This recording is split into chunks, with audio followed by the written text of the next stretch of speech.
preguntas al chat, si quieren las vamos a leer al final de las charlas. Bueno, voy a tratar de apurarme porque eran 20 y es un poquitito larga, así que voy a ir rápido. Lo que vamos a tratar ahora es lo que vimos de riesgo, cómo abordamos el tratamiento de la osteoporosis. Dijimos que identificábamos pacientes con riesgo para ver cuál era la intervención terapéutica. Entonces, si nos viene a la consulta una paciente de 51 años que ha dejado de menstruar recientemente, que no toma ningún medicamento, no tiene osteoporosis, que consume lácteos, hace actividad física y que su densitometría nos muestra en la columna un T-score de menos 1,4 y en el cuello de menos 1,6 y en cuello femoral menos 1,4, cadera total menos 1,5 y le hacemos la herramienta de cálculo de fractura y nos da completamente normal, 1,3 y 0,2, la paciente es una paciente que tiene muy bajo riesgo. Me voy a los riesgos, edad 51, posmenopáusica, no tiene fracturas, no tiene herramienta de cálculo de fracturas. Si yo quiero ubicar a esta paciente por FRAX, es bajo riesgo. Si no tengo el FRAX porque no me gusta, es una paciente que está en menos 1,5 y está ubicada acá. El riesgo es totalmente bajo. Entonces, de acuerdo a la evaluación de Siminowski, sin factores de riesgo, es una paciente que solamente yo le voy a dar calcio, vitamina D y ejercicio. Son pacientes que tengo que controlarlos, que le puedo pedir la densitometría cada 2-4 años y evaluar qué pasa porque está en perimenopausia inmediata.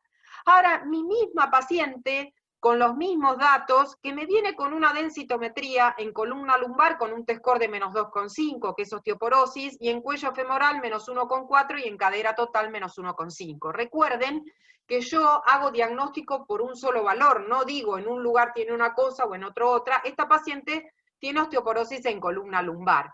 En estos casos siempre todos los pacientes tienen que tener su par radiológico de columna para diagnosticar fractura vertebral. Vimos muy bien lo que dijo el doctor Mansur, la importancia de que la fractura vertebral predice más fracturas. Voy a medir siempre un laboratorio fosfocálcico con calcio, fósforo, creatinina, la paratormona, el CrossLabs. Voy a buscar, por ejemplo, una celiaquía, si tiene un dosarle anticuerpos para investigar esta enfermedad celíaca, sobre todo en pacientes que tienen mala absorción, que tienen calciuria o magnesuria disminuida, que tienen diarrea crónica, bajo peso, descartar causas secundarias, que no tengan una enfermedad reumática, que no estén tomando nada. Bueno, esta paciente no tiene nada, es sanita, sanita.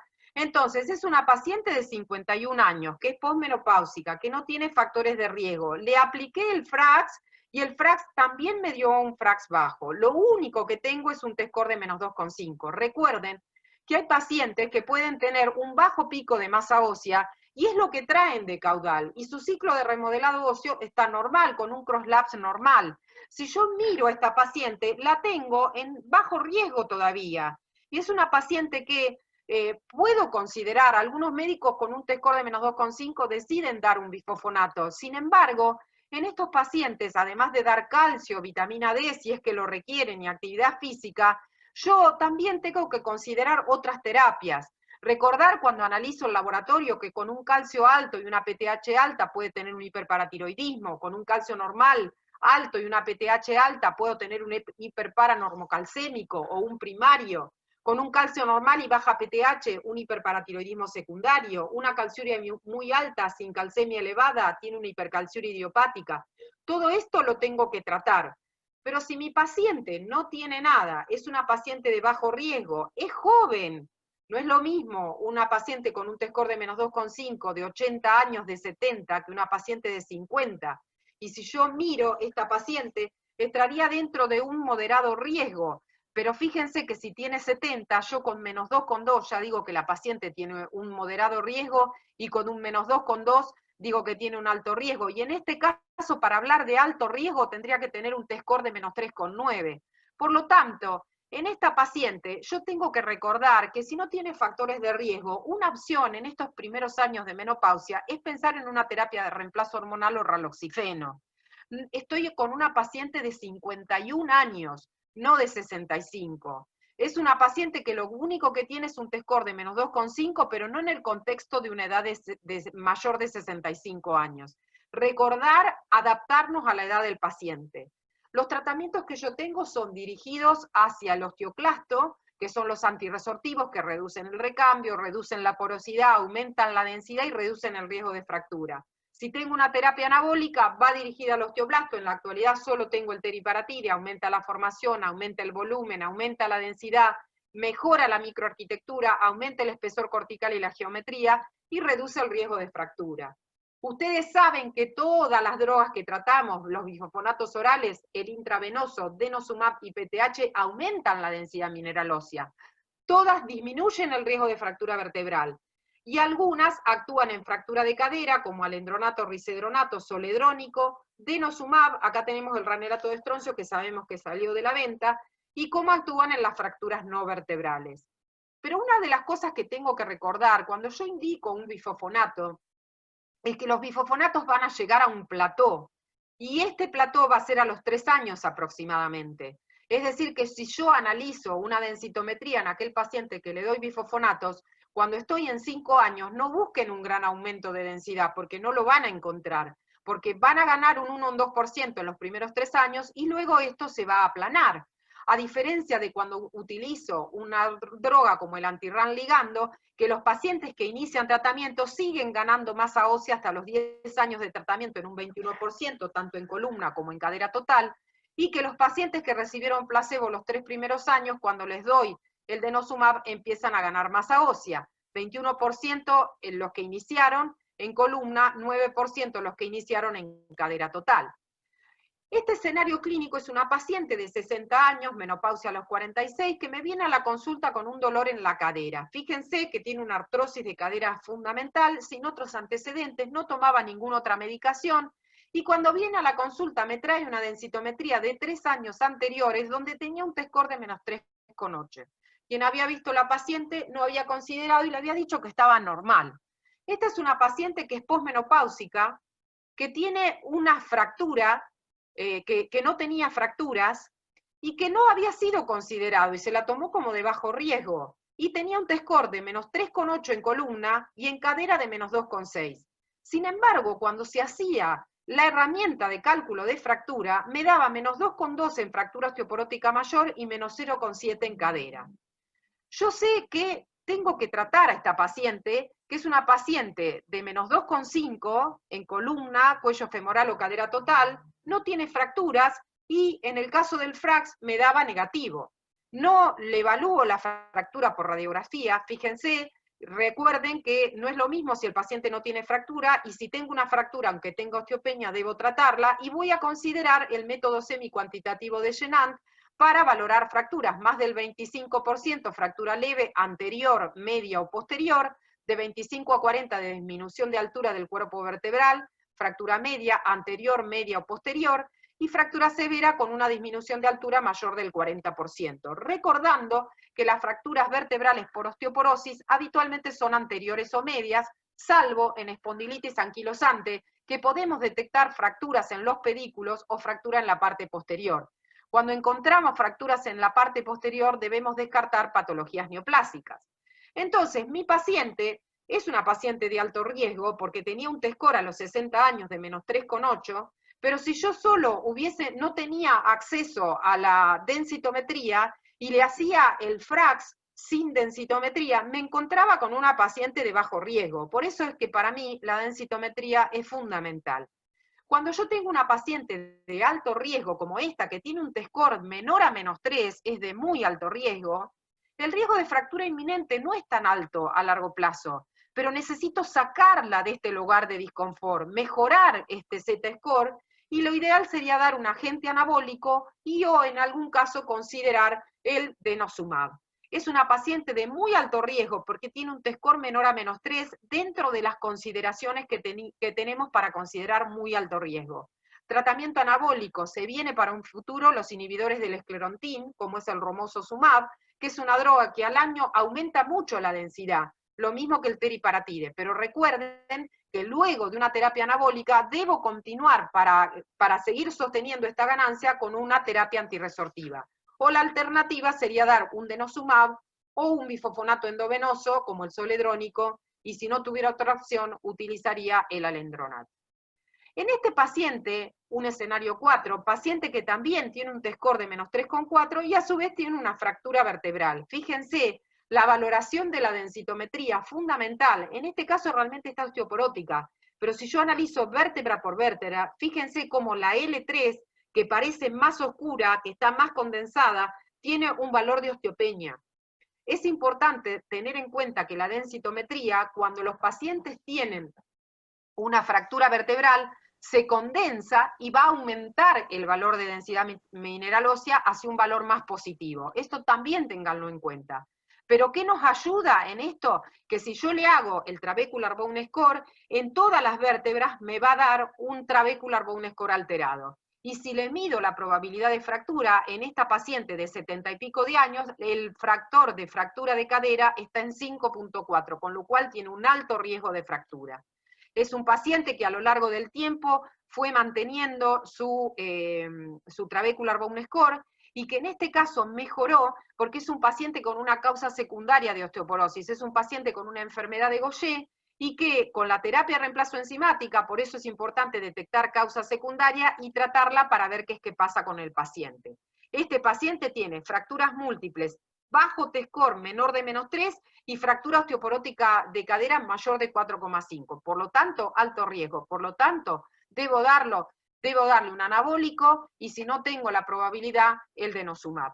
Recuerden que todas las terapias anabólicas disminuyen las fracturas vertebrales y las fracturas no vertebrales y también lo ha demostrado el avaloparatide y el antiesclerontin, como es el romosozumab, como terapias anabólicas. Este es otro paciente. Fíjense, en este caso es un paciente de 63 años que tiene osteoporosis y viene con un tratamiento con bifosfonatos desde hace 8 años. Cuando se evalúa, el paciente tiene un antecedente de úlcera gástrica, la menopausia a los 54, un T-score de menos 3,4 en columna y en cuello femoral de menos 3,6. Alto, muy alto riesgo. Fracturas vertebrales, grado 1 y grado 2, tanto en columna como en cadera. Y tiene una vitamina D muy baja y tiene una calciuria de 198. Yo recibo este paciente. Si bien las fracturas son anteriores, pero sigue teniendo alto riesgo, porque fíjense el T-score totalmente bajo. Necesito un cambio, hace 8 años que el paciente está estancado. Entonces también otra de las cosas que tenemos que ver, que tenemos sobre lo que serían las terapias secuenciales. Sabemos que si un paciente inicia en azul una terapia anabólica y le sigo con un antirresortivo, la ganancia es segura.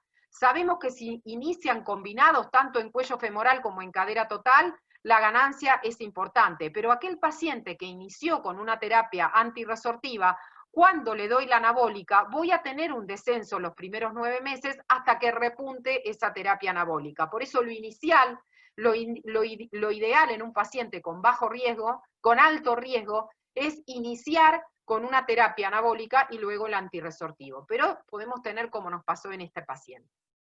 Escenario 6, paciente con diagnóstico de artritis reumatoidea, 55 años, menopáusica, estuvo con metotrexato, pero en el 2009 diagnóstico de hepatitis C, bingo, lotería y cartón lleno, necesito darle corticoides. Comienza con etanercept, la paciente tolera excelente y puede bajar el corticoide a 5 miligramos, pero hace más de 10, 15 años que la paciente está con 5 miligramos de glucocorticoides. Por lo tanto, paciente con AR, hepatitis C y osteoporosis inducida por corticoides. Me ubico en tiempo y espacio, estoy en posmenopausia. Tengo que tener en cuenta factores habituales para osteoporosis y factores relacionados a la enfermedad de base. Esta es una paciente anticitrulina positiva, mayor acción en el osteoclasto, mayor resorción, mayor cantidad de erosiones, tiene corticoides. Si fuera un lupus que tenga anti-SM positivo, es otro factor de riesgo. Factores hormonales, si tiene o no o tuvo una menopausia precoz. Si es un lupus, si tuvo ciclofosfamida. Factores mecánicos. La inflamación, aumenta la resorción ósea. Tengo que salir del proceso inflamatorio porque esto todo me va a aumentar la fragilidad ósea.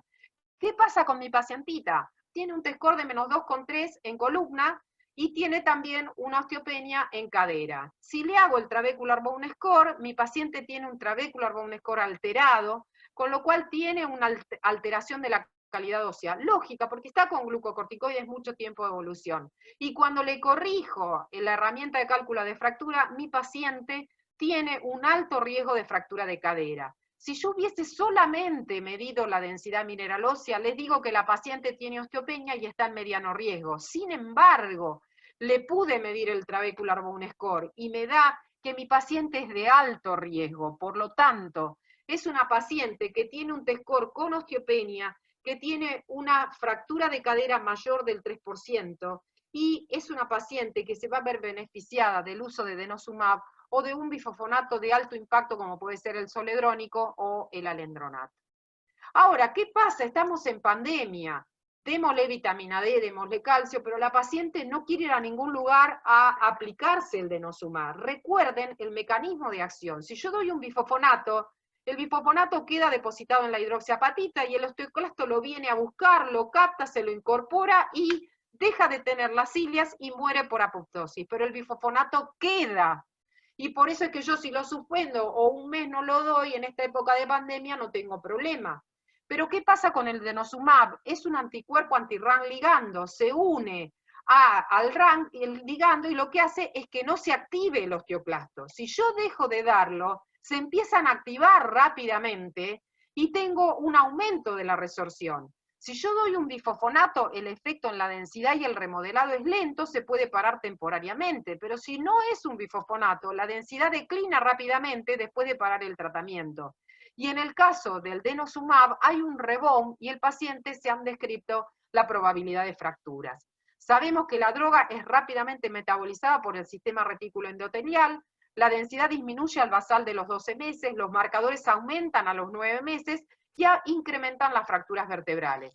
Lo mismo sucede si yo doy una terapia de reemplazo hormonal y la masa ósea se va a perder si no le doy un antirresortivo, lo mismo si le doy un anabólico.